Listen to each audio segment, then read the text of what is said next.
Un acte symbolique dans les jardins du palais, en ce 5 juin qui célèbre la journée mondiale de l'environnement. La plantation de ce corosolier, de son nom scientifique Annona muricata, est une action en faveur de l'environnement pour une dynamique responsable et écologique qui va rester dans l'histoire du Palais de la République. C'est l'un des actes certainement qui va marquer personnellement mon passage ici. C'est un exercice que j'aime particulièrement et auquel j'invite les populations sénégalaises à souscrire massivement.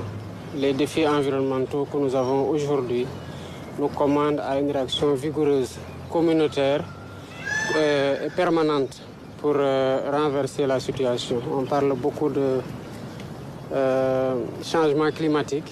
Je pense que c'est parce qu'il y a aussi une dégradation de l'environnement qui n'est pas simplement le fait de la pollution, mais aussi de la disparition du couvert végétal, particulièrement les arbres et les forêts qui disparaissent au profit des exploitations de toutes sortes, mais aussi de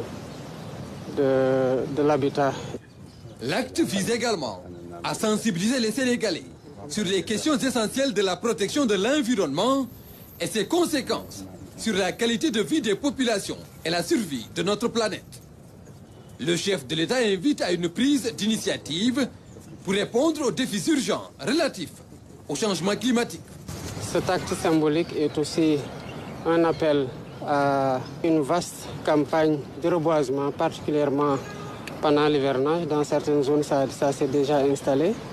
Mais je crois qu'il y a une journée de l'arbre qui arrive bientôt au mois d'août. Cette journée-là doit être véritablement marquée par un engouement populaire autour du reboisement. Et nous invitons toutes les populations, toutes les communautés à se préparer à cette journée et à pérenniser aussi dans le comportement citoyen de tous les jours la plantation des arbres dans leur environnement immédiat et dans le cadre des actions communes dans des zones qui sont identifiées.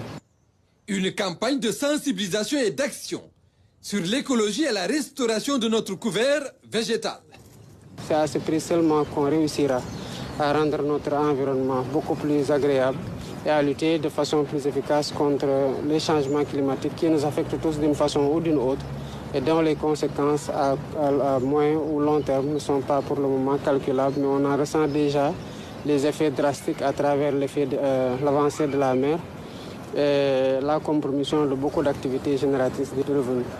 L'édition 2024 de la JME porte sur la restauration des terres, la désertification et la résistance à la sécheresse sous le slogan « Nos terres, notre avenir ».